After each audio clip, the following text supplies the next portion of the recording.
La Procura di Udine ha chiesto l'archiviazione del presunto stupro di gruppo avvenuto a Lignano nell'estate 2021 da parte di 5 ragazzi di fuori regione ai danni di una 18enne friulana. Il GIP si riserva la decisione. Un documentario e un lungo discorso di Fedriga hanno fatto il bilancio della legislatura. Abbiamo rilanciato il Friuli Venezia Giulia nonostante vaia pandemia e guerra. Ha detto il governatore, il PD è un'autocelebrazione elettorale. L'ex rettore di De Toni presenta il programma da candidato sindaco di Udine per centro-sinistra, riqualificazione, Friuli Doc rivisto, no all'esercito, mancano però le assenze di 5 Stelle e Sinistra e Prima Udine. Ritorno dopo 2 anni di stop il presepe su Natisone, la sera della vigilia di Natale i subacquei celebrano il sacro evento scendendo lungo il corso del fiume. 2-0 a Lecce, l'Udinese ritrova la vittoria nella penultima amichevole prima della ripresa, Sottile ritrova Beccao e Macengò, schierati titolari, il brasiliano va a segno l'altra rete di Perez.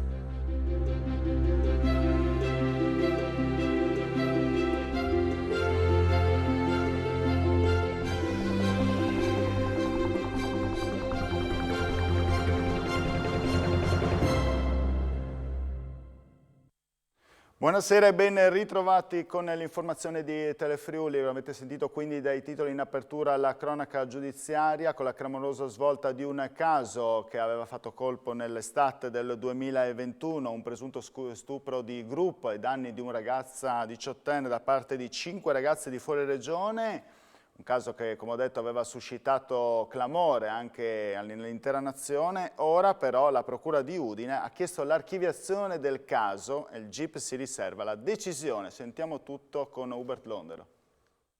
Archiviazione del caso per il presunto stupro di gruppo a Lignano. È la richiesta avanzata dal sostituto procuratore Andrea Gondolo al GIP di Udine Emanuele Lazzaro in merito alla denuncia di una 18enne friulana che l'11 agosto 2021 affermò di essere stata violentata da 5 ragazze in un appartamento della località balneare friulana. Il legale della giovane, l'avvocato Paolo Viezzi, si è opposto all'archiviazione. Il GIP si è riservata la decisione e dovrà decidere tra l'imputazione coatta, il supplemento di indagine e l'archiviazione. Sotto indagine erano finiti 2 ragazzi della provincia di Verona, 2 della Lombardia e un piemontese della provincia di Alessandria, tutti tra i 18 e i 21 anni con l'eccezione di un minore. Stando al racconto della friulana, 3 di loro, poi raggiunti dagli altri 2, la portarono nell'appartamento con la forza, trattenendola per oltre 2 ore. La ragazza ha affermato di essere stata costretta ad avere un rapporto completo con uno di loro, mentre gli altri parteciparono alla violenza. Ben diversa la versione del gruppo, che ha sostenuto la consensualità dei rapporti. A denunciare l'accaduto fu il padre della 18enne. Allora la Procura di Udine chiese le misure cautelari per i ragazzi, richiesta poi respinta dal GIP. Non condivido, commenta Viezzi, le motivazioni con cui il PM ha chiesto l'archiviazione. Già a giugno la Procura del Tribunale dei Minori di Trieste aveva avanzato tale domanda, anche se con motivazioni diverse, e anche allora mi opposi. In quel caso, conclude il legale, il GIP respinse la domanda e dispose un supplemento d'indagine. Esito drammatico per la donna dispersa a Duino. Le squadre di ricercatori hanno rinvenuto la salma della signora scomparsa 3 giorni fa, uscita di casa la mattina presto. Da 3 giorni i vigili del fuoco e protezione civile stavano battendo il sentiero Rilke. Proprio qui è stata trovata la salma ai piedi di un salto di roccia. Il corpo è stato ritrovato da un finanziere libero dal servizio lungo le falese del sentiero. Le ricerche erano state effettuate anche per via aerea e in mare con i sommozzatori del nucleo alpino fluviale. 2 uomini e una donna sono stati arrestati in località Bistrigna Staranzano con l'accusa di essere responsabili di alcuni furti perpetrati in alcune abitazioni in un supermercato della zona nei giorni scorsi. I 3 erano stati individuati in un'area agricola di Bistrigna mentre erano accampati in una tenda. Alla vista della polizia hanno tentato la fuga nei campi.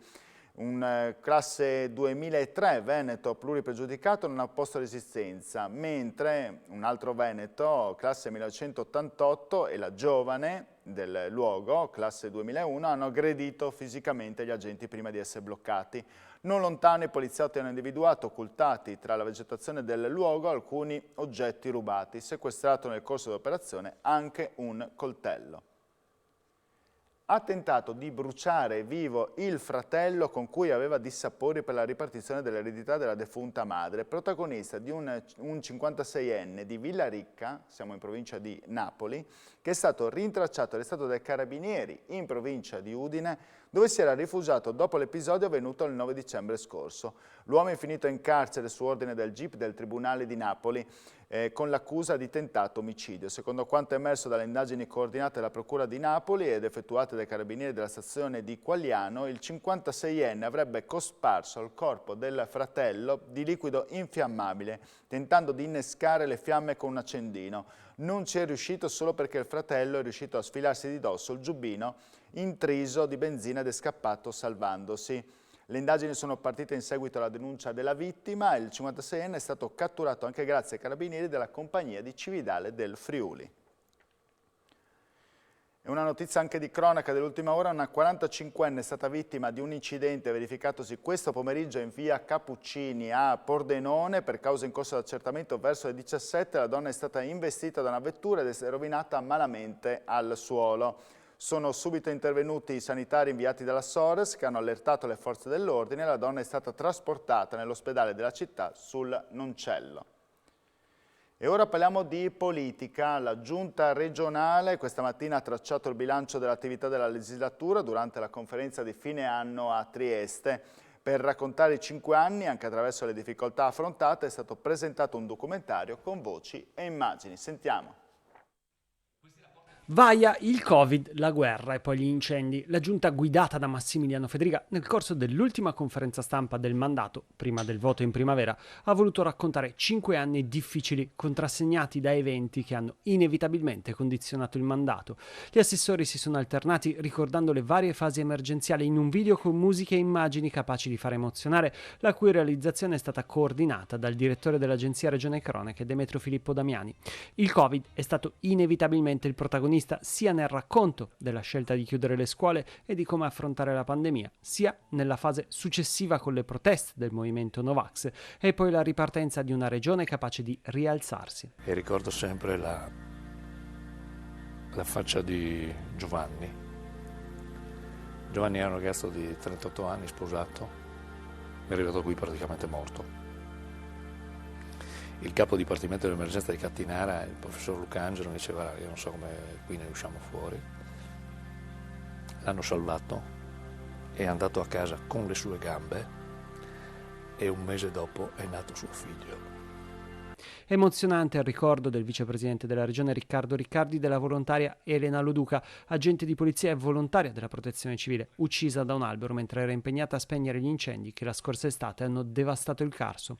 Durante l'incontro di fine anno il presidente ha poi ricordato il grande impegno economico realizzato in questi 5 anni con le maggiori risorse ottenute da Roma e poi gli interventi a favore di famiglia e imprese per tutelare i residenti in Friuli Venezia Giulia. Il presidente Fedriga guarda al futuro, al possibile bis e anticipa i punti cardine del suo eventuale secondo mandato. Intervista completa al governatore sarà proposta questa sera alle 19:45 nel corso di Screenshot condotto da Andrea Pierini. Sentiamo.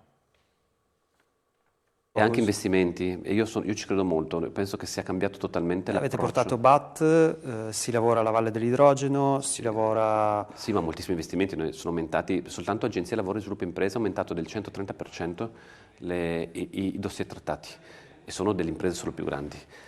La collaborazione con Novartis, insomma ce ne sono tantissimi, però secondo me è quello che dobbiamo potenziare. C'è un'opportunità dentro le difficoltà globali, della guerra, delle tensioni, è cambiato il mondo, geopoliticamente è cambiato il mondo.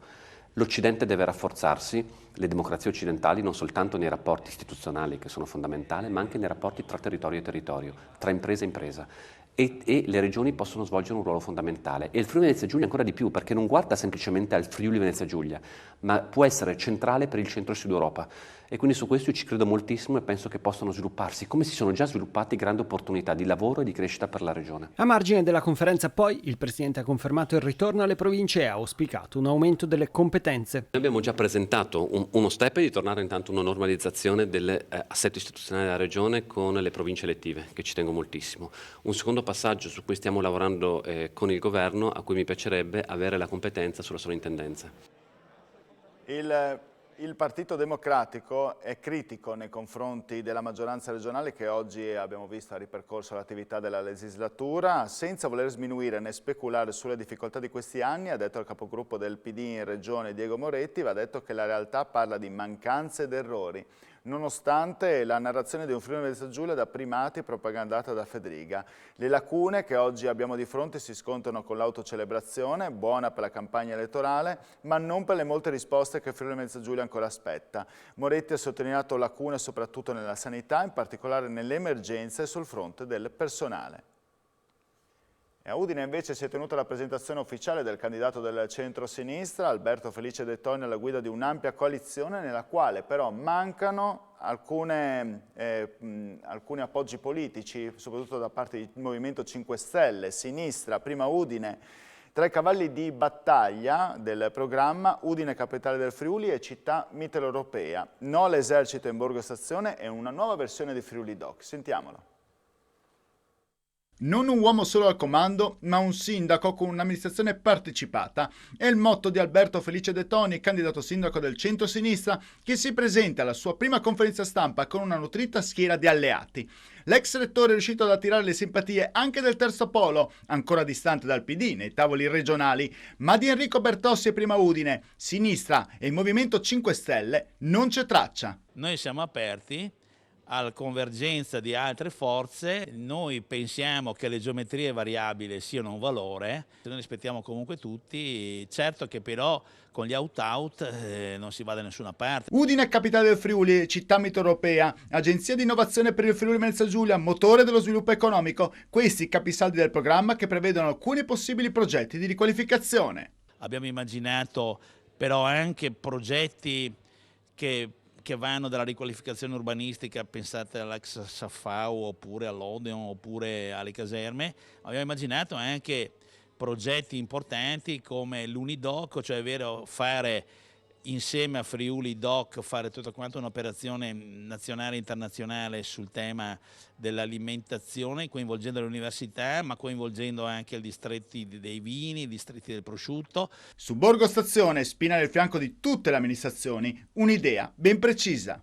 Allora lei fosse sindaco, niente esercito a Udine. Ma l'esercito, ragazzi, è il punto, diciamo, è il punto d'arrivo di politiche che non hanno risolto il problema. Quindi l'esercito è l'ultimo. La prossima volta cosa facciamo? Chiamiamo la NATO, cioè i bombardieri.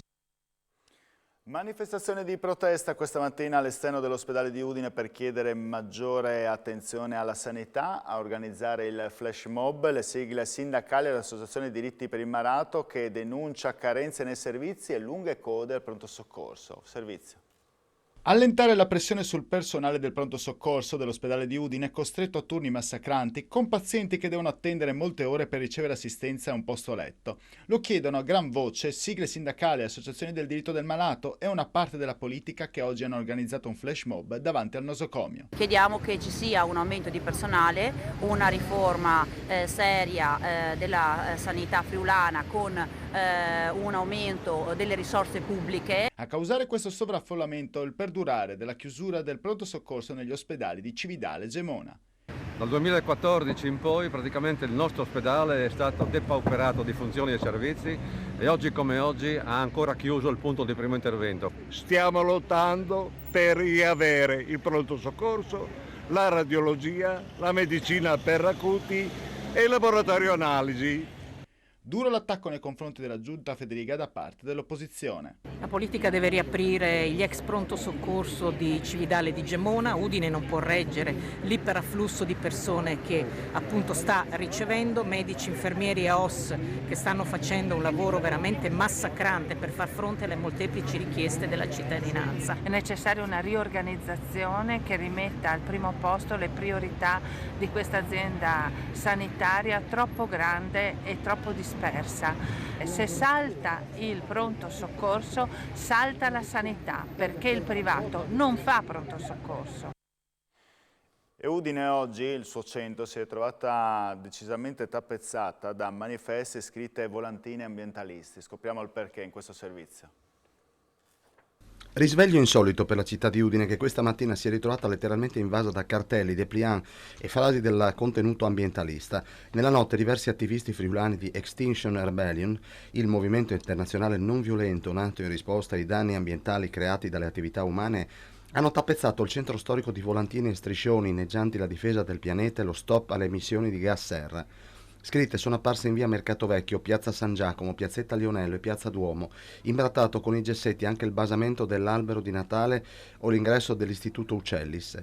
Non si segnalano danni a cose, monumenti e luoghi, ma solamente un'invasione pacifica di messaggi per lo più incentrati alla lotta contro il surriscaldamento globale. L'azione di disubbidienza civile è stata preparata dai giovani attivisti di XR Udine durante alcuni workshop di produzione artistica svolti anche all'interno del Circo Arci di Casaupa. L'obiettivo principale dichiarato è soprattutto uno, evitare il collasso sociale ed ecologico, ed è seguendo questo scopo che tra le richieste che il movimento rivolge al governo italiano e agli stati occidentali troviamo la necessità di riconoscere l'emergenza climatica fermando le emissioni nocive entro il 2025. Da mesi si susseguono in Italia e in Europa azioni dimostrative di questo tipo da parte degli attivisti. Quelle che più allarmano hanno come obiettivi celebri opere d'arte. Una delle più recenti proteste ha infatti interessato il dipinto di Klimt, Morte e Vita, colpito con del liquido nero e oleoso all'interno del Leopold Museum di Vienna. Le norme della Regione Friuli-Venezia Giulia sulle concessioni delle piccole derivazioni idroelettriche non sono contrarie alla Costituzione. Lo ha stabilito la Consulta, che ha dichiarato inammissibile il ricorso dell'ex premier Mario Draghi, salvandolo da un clamoroso autogol. Servizio. Le disposizioni della Regione Friuli-Venezia Giulia sulle piccole derivazioni idroelettriche escono indenni dall'esame della Corte Costituzionale. La Consulta ha dichiarato inammissibile il ricorso dell'ex presidente del Consiglio Mario Draghi contro alcune norme regionali sulle concessioni di tali derivazioni, salvando l'ex premier da un clamoroso autogol. Nell'ottobre 2021 Draghi ha depositato il ricorso contro l'articolo 4 della legge regionale 13 del 2021, che prevede il rinnovo delle concessioni fino al 2031 e fino al 2036 per quelle fino a 220 kW, quelle posizionate su condotte acquedottistiche e quelle realizzate da cooperative di autoconsumo o da un'amministrazione pubblica. Per l'ex capo del governo, tali disposizioni sarebbero contrarie alla normativa europea sulla concorrenza e all'articolo 117 della Costituzione, secondo il quale la concorrenza è di esclusiva competenza statale. In via principale, la Regione ha ribattuto che, in caso di accoglimento del ricorso, si dovrebbe applicare un regio decreto del 1933, per il quale lo Stato deve rinnovare le concessioni non per 10 o 15 anni, ma per 30, o in alternativa costringere il concessionario a rimuovere le centraline e a ripristinare l'alveo dei fiumi, con buona pace dei principi della concorrenza, per ora accolti dal legislatore nazionale solo in riferimento alle grandi derivazioni idroelettriche. Risulta incoerente, scrive la Corte nella pronuncia, che si chieda di dichiarare costituzionalmente illegittima una disciplina più concorrenziale di quella precedente. A 24 anni dalla strage di Udine, nella quale ha perso la vita 3 agenti di polizia, sui luoghi dell'indimenticabile evento si è svolta una cerimonia in ricordo delle vittime. Presenti, oltre all'attuale questore, 2 dei suoi predecessori e tanti colleghi.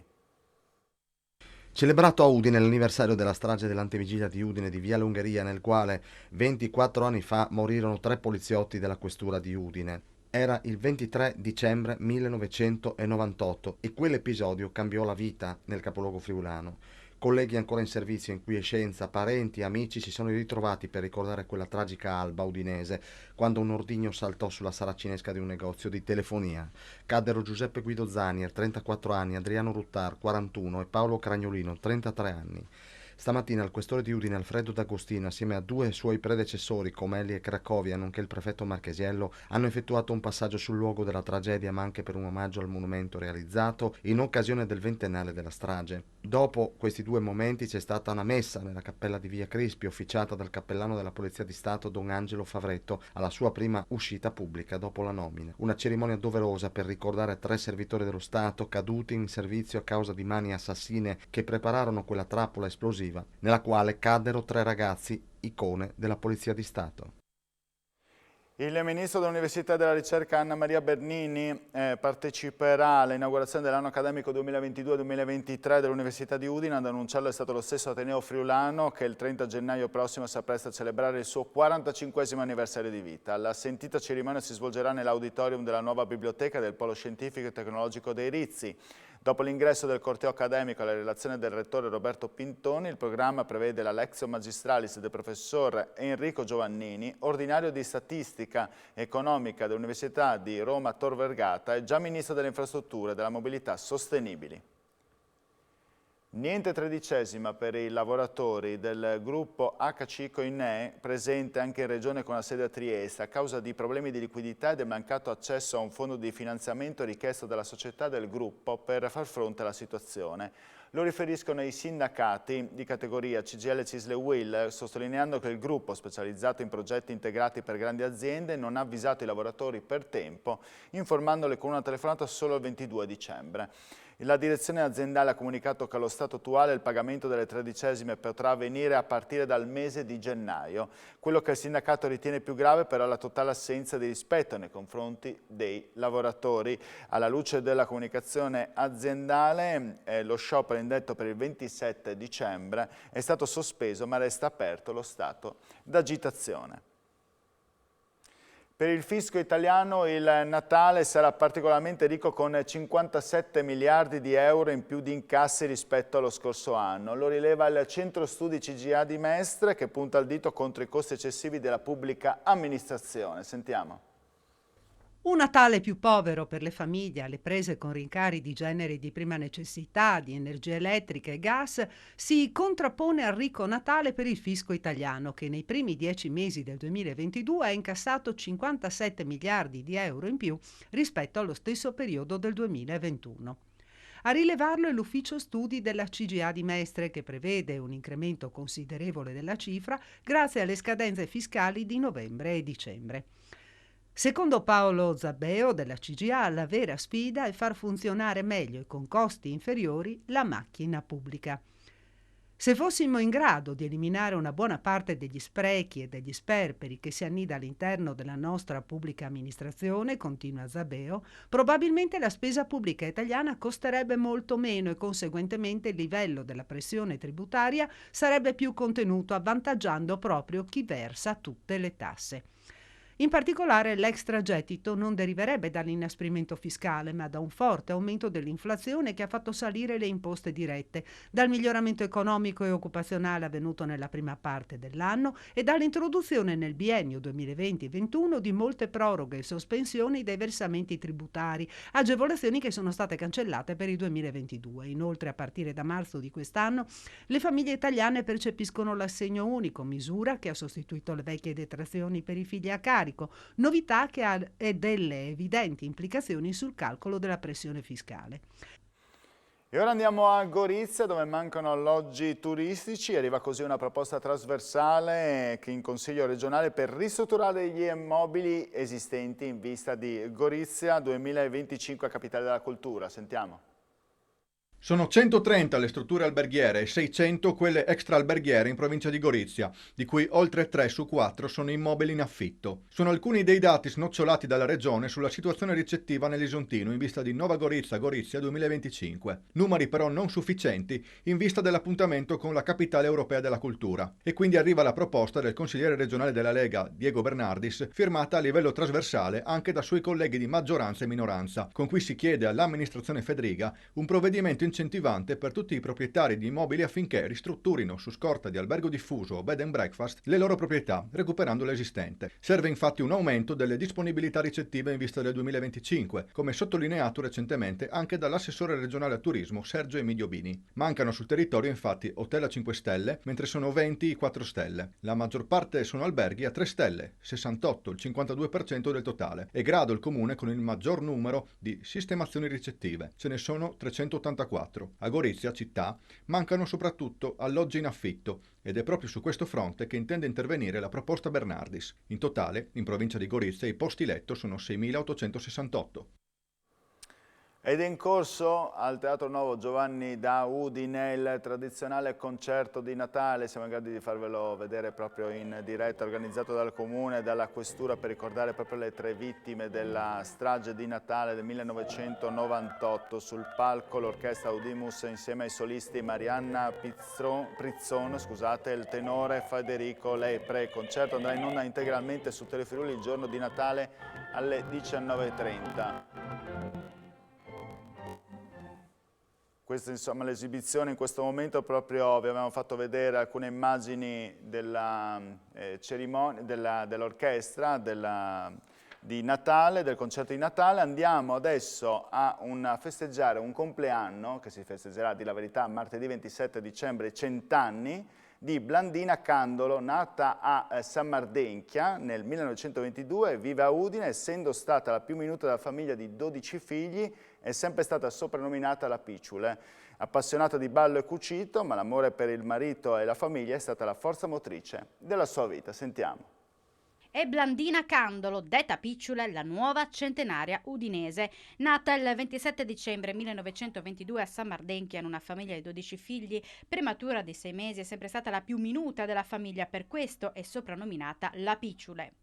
Ha iniziato fin da giovane a lavorare nei campi e successivamente nel tabacco. Con il carisma da donna determinata è riuscita a portare avanti le sue scelte, seguendo il suo cuore, dimostrando di essere all'avanguardia per i tempi, come quando conobbe quello che poi diventò suo marito Ermanno, che nonostante ai suoi genitori non piacesse, lo ha frequentato e poi sposato ugualmente.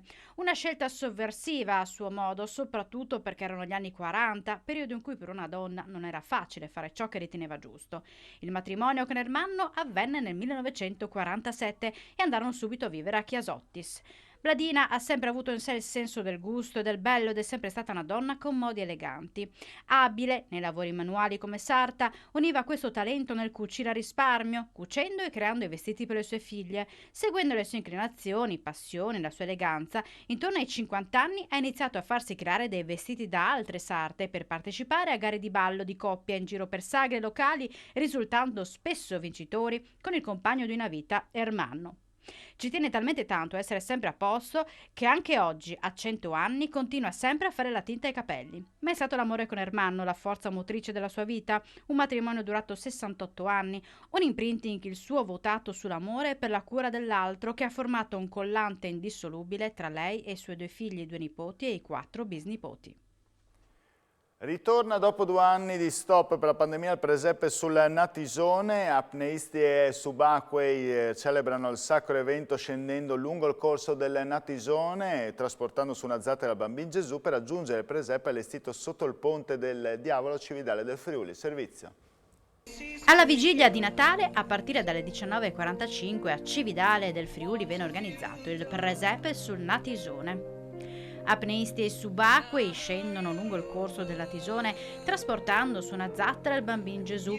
Raggiunto il presepe, appositamente allestito lungo le sponde sotto il ponte del Diavolo, il bambinello viene adagiato nella culla. Luci, suoni, canti, fuochi d'artificio e una speciale benedizione da parte delle autorità ecclesiastiche daranno la giusta dimensione per un Natale sereno, un evento unico di grande impatto visivo e emotivo che torna dopo 2 anni di stop. Finalmente intanto siamo riusciti a riprendere in mano il filo del discorso dopo i 2 anni di lockdown che ci sono stati. Abbiamo montato il presepe che da domani sera sarà illuminato e sarà visibile. Abbiamo preparato lo staff per la classica discesa fiaccolata in acqua, spettacolo pirotecnico finale e il contorno musicale degli amici di Arte Inventando. Alle 8:15 cominciamo a raggiungere il posto di ingresso in acqua, dopodiché entriamo in acqua con le fiaccole accese portando la zattera che accoglierà il Gesù Bambino, che ci viene portato, questo è già la seconda volta, abbiamo cominciato nel 2019, ci viene depositato da un angelo impersonato da una speleologa del gruppo Forum Iuli qui di Cividale. Tra pochi minuti il notiziario sportivo dove si parlerà di Udinese, oggi l'amichevole con il Lecce, 2-0 la vittoria per i friulani con le reti di Perez e di Beccao. Beccao che è tornato proprio anche schierato titolare insieme a Makengo, insomma buone notizie per Sottili in vista della ripresa del campionato dopo la pausa del Mondiale. Per questa sera è davvero tutto, vi ringrazio per la vostra cortese e fedele attenzione e vi auguro a tutti buona serata.